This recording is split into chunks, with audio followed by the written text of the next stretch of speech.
Our agency has worked with B2B companies in over 30 industries, which means we spend a lot of time, and by a lot I mean a lot of time, on different B2B marketing strategies. But in that time and through that testing, we found strategies which seem to work time and time again, and also the strategies which don't. And in today's video, we're going to run through the 9 most successful B2B marketing strategies we've seen work for clients in multiple industries. I'm going to split this video into 2 halves. Demand capture and demand generation. First bit's all around how you can capture the existing demand of the market and get your company in front of people that are looking to buy in that moment of time. The second one is about demand generation, which is someone who may not know they have a need for your product or service, but you're going to persuade them on the issues they may have and the reasons why your solution is a best fit for them. So let's dive straight in with the first demand capture strategy, which is Google Ads. Google Ads is a great way of bidding and immediately getting in front of a user at the point in time in which they're looking for your solution. That said, with Google getting more and more saturated, more advertisers on Google than ever before, you need to make sure that you're doing it right. And it doesn't just stop at getting the right traffic onto your website. You need to make sure that not only is the traffic high intent, that you have a relevant and highly engaged user experience, as well as making sure that you track everything correctly. While I haven't got time to go into the biggest mistakes B2B Google advertisers face in this video, I did recently create a video, which I'll link to up here, will show you the most common mistakes made by advertisers in B2B Google Ads. In B2B marketing, you don't get to say this much, but Google Ads is what we call a direct response channel. And by direct response, I mean at that moment in time, someone's looking to buy. They already are aware of the problem that they have. They just need to find someone to fix that problem, which potentially could be you guys. In most B2B marketing, whether it's the old school TV ads, billboards, flyers, trade shows, even social media advertising, which I'll get onto, that's not direct response. You look to nurture that person for a long period of time so you're front of mind when they actually come to buy. Google Ads is perfect for companies looking to demonstrate a quicker ROI because ultimately that person knows what they want. You just have to persuade them that you're the best provider to offer them that solution. And when I talk about Google Ads, I don't just mean Google Ads. I'm also talking about Bing Ads. Bing Ads are often overlooked in the fact that Google's much bigger and it gets about 92% of the search impression share. That said, if you're making a good ROI with Google Ads, Bing Ads are a no-brainer. What we found actually across a lot of different industries is the Bing conversion rate is much higher than the Google Ads conversion rate. Yes, the search volume is about 10% of what you're going to get in Google Ads, but ultimately it means on a lower budget, max out your impression share, which again, about in the video I mentioned earlier, and you can get a very decent CPC, which is cost per click. And ultimately, because a lot of the people who still use Bing are working on Microsoft computers, they don't then go and install Google Chrome because it's not their default browser, which means you can get in front of a lot of senior stakeholders who are still using Bing search because they haven't downloaded Chrome, or in some bigger companies that are more security aware, they actually ban the likes of Chrome because ultimately it's not a trusted app from the Microsoft store. So if you're getting good ROI from Google Ads, make sure that you use Bing Ads as well. Ultimately, it's cheaper CPCs, high conversion rate, and the best bit, you can migrate your Google Ads campaign into your Bing Ads, which means you haven't got to do another setup from scratch. Yes, there are a few modifications with regard to tracking codes and everything else I won't get into, but the fundamentals are going to be very similar, right? Let's move on to strategy number 2, which is search engine optimization. I didn't start with SEO because I'm a big believer that if you're getting started in search engine marketing, what you should do is run Google Ads first. You're goddamn right.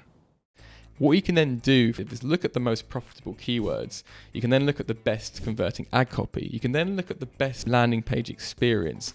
And then you can look at the ones for the CRM data that has driven the most value for your company. Then after 6 months of running Google Ads, you've got a really good data set to say, we know these are the exact keywords which are driving revenue for our business. We know the exact ad copy which was driving it, so we can use that as meta description. And then you can actually go a bit further down the line and start implementing some landing page changes on your website in order to reduce those bottlenecks. Really using Google Ads as a way to expedite SEO research. We did this with our company. Session Media at this moment in time ranks number 1 in the UK for SEO agency, but we didn't just go out there looking to rank for that keyword. Before we started our campaign for ranking for SEO agency, we bid on this keyword for about 6 to 12 months. And what we found is the return on investment, or ROI, was really good. But what we did then is decided to create an organic search strategy to rank for that keyword because we knew if we could get there, it would be profitable, which it has been. Also, it's much easier if you're working in-house, for example, to get sign off for a Google Ads budget and then show quite a quick return versus SEO, which may take 6 to 12 months to rank for your keyword, and then it may be the wrong keyword. No, God! No, God, please! What we did is test things like SEO agency versus SEO services, and potentially we could have gone after either one of these keywords in Google from an SEO standpoint. But because we had run Google Ads previously, we knew that SEO agency, even though the cost per click was more expensive, converted at a much better rate and the retainer values were much higher. So if we had based our strategy for SEO around going for SEO services, which is less competitive, we may have got there slightly quicker, but ultimately the return on investment that we achieved wouldn't be as high, and ultimately we would have had to gone back and re-optimized for SEO agency and rebuilt the campaign around that. Now, strategy number 3. When I talk about SEO, I'm not just talking about ranking your high intent keywords like SEO agency for us. In B2B, especially in new markets, there's not always going to be massive amounts of search volume that you can go after, especially for high intent searches. So what you need to do is work out how you can plug a content strategy around filling gaps in your users' knowledge. For example, people may not be typing in SEO agency, but they might be typing in things like B2B conversion rate optimization, which we rank for, or digital PR case studies, because they're not quite sure exactly what service they need. But if we can appear while they're in that research phase, it allows us to start scaling valuable eyeballs to our website for qualified users. So say, for example, you work in the software space or the tech space, and it's a relatively unsaturated market, but there's not much search volume. Work out what issues your customers are having in the market, start creating content around that, and then start working out how you can get that content in front of them through search engine optimization. In this next section, I want to run through the demand generation options, which ultimately is a way of getting your product and your messaging in front of people for a sustained period of time, which then nurtures them into buying your products later down the line. And that actually removes the need from them having to search for an unbranded query in Google. So if you think about it, if you're watching this video now, you then see some of our LinkedIn ads, for example, you may not need to type in SEO agency into Google. So it kind of cuts out the middleman. So capturing demand, people aren't quite sure who they're going to go with, or the provider. Generating demand, you become that provider early on, add value over time, and then when it comes to them actually needing to buy or position they do actually have the purchasing power, they're going to think of you down the line. So my first strategy for this is LinkedIn ads. And this is by far my favorite way at the moment of generating business for both our agency, our businesses, and our clients' businesses. There's now 810 million members on LinkedIn, and it's growing fast. Best thing about LinkedIn, especially for an enterprise audience, is the levels of targeting available. You can target people from a certain demographic, certain firmographic, their interests, the events that they've been to, what they've been endorsed for. You can even match your CRM data for your ABM accounts into LinkedIn, so you know exactly who you're able to go and target. That said, what we see is a lot of companies using LinkedIn as a way to get highly effective targeting, but then they don't leverage the creative that they use. So you see a lot of tin pot images, a lot of repurposed flyers which have been posted on LinkedIn just because the ease of use and how easy it is to get things live. What we recommend doing is using things like video content. Video content is great because, one, they may not even click on your video, which means you haven't got to pay for that person viewing your content. I'd much rather someone watch a 1 minute to 4 minute long video of me talking about our use cases, our testimonials, our thought leadership content, than going through to a landing page and trying to force them to buy right then. As I mentioned, this is a demand generation strategy. It's not a demand capture strategy, so you need to treat your call to actions very differently. The other great thing about using video content on LinkedIn is what you can do within the platform. You can create audiences of people that have either engaged or watched a certain amount of your video. You can then automatically ping them other messages, so you can remarket with things in the platform, like showing them other ads, which is slightly more high intent and nurturing them down that funnel. Or you can automatically by proxy send emails from your sales team, which again is a really nice way of using inbound marketing techniques to then scale up outbound marketing for potentially warm prospects, much rather than your sales team going in with a cold call approach. Right, I could talk all day about LinkedIn ads, but I won't, because let's go on to Facebook. Now, Facebook has quite a bad rap with some of the clients that we speak to in the B2B marketing space because they see it as a B2C or direct-to-consumer platform, which is correct. But if you use it in a certain way for B2B, it can be really powerful. Now, the way we like to use Facebook ads is primarily for remarketing. Now, remarketing is a process of getting back in front of customers who have been on your website previously. So, for example, someone may type in SEO agency, hit our website, and decide not to convert on the first touch point. Wish they would, but you can't win them all. So rather than just leaving that money on the table, next time they're scrolling down their Instagram feed, we can get content in front of them which we think is going to resonate with them.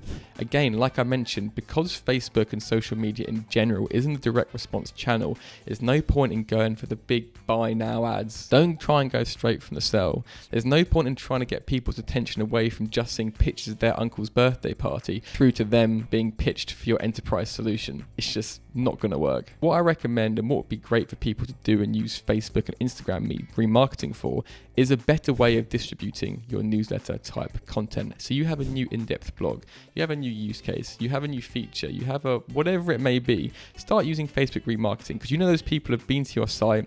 Facebook remarketing is pennies on the pound compared to LinkedIn, and ultimately what you can do is then create a method of getting in front of your potential audience and nurture them with content which is going to be relevant. Most people just create content, it sits on the site, they get 1 to 10 visits in its lifetime and nothing else. Repurpose that content and use it to be amplified on Facebook, for example. So when people are scrolling down, they may not be getting your enterprise offering and a buy now button, but what they will be getting is content from your team, which ultimately may solve a problem and a pain point that they have. In a lot of industries, if you're in that space in, day out, and you see a relevant article from it, you're probably going to read it. So don't overlook Facebook just because you think it's a social platform to share cat photos and look at your uncle's birthday party. Okay, now on to strategy number 6, which is podcasting. Now, podcasting is amazing and it's one of the fastest growing mediums out there. And there's 2 ways you can use podcasting. One way is you can look to interview guests in your industry. Now, this is an okay way of doing it. It's quite common, but what it does is open doors for relationships and allows you to get opinions on things which, again,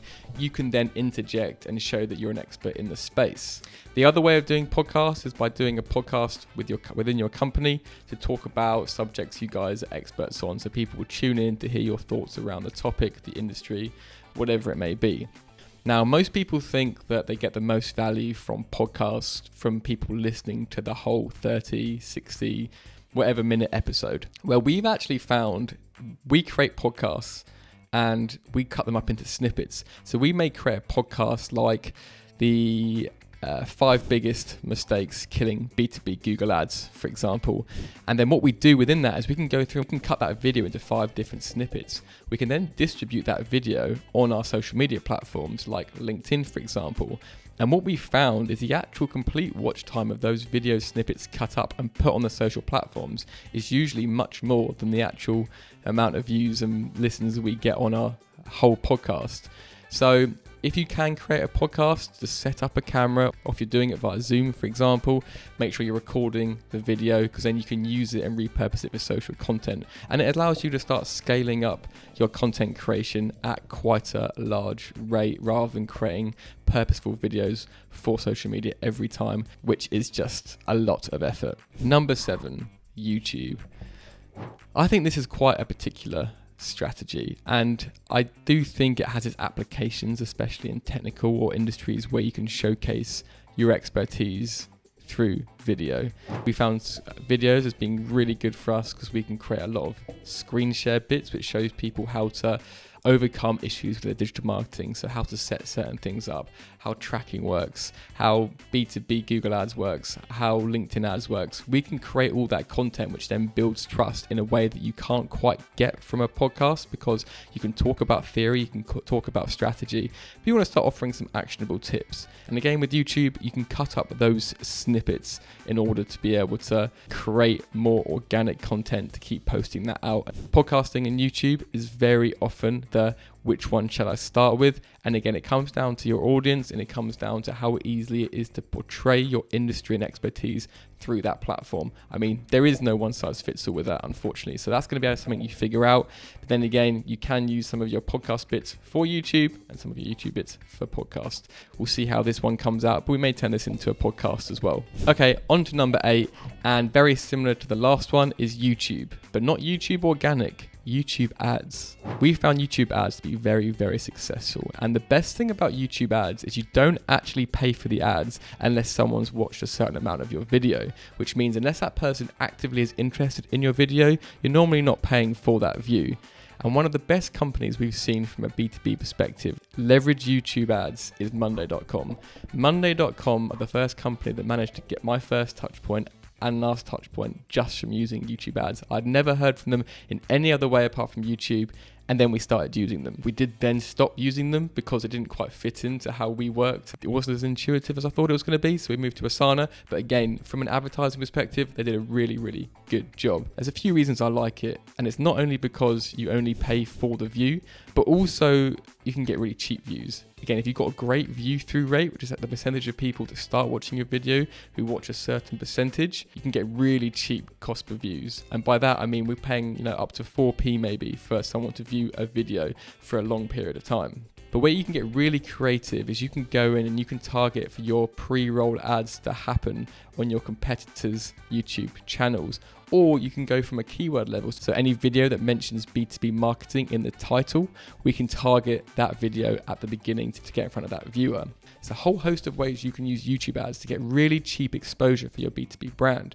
And again, there's some companies out there doing it really well who are growing brands just off the back of a lot of YouTube ads. So do not leave them out of your strategy, again, because you think it may be more of a B2C strategy. It works really well. So number 9, and my last strategy for this video, is around incentivizing people in your organization to post. Now, there are apps like Shield, for example, which give you really nice stats. How many impressions have you got of your video? How many views you've got of your video? How many comments and everything else like that?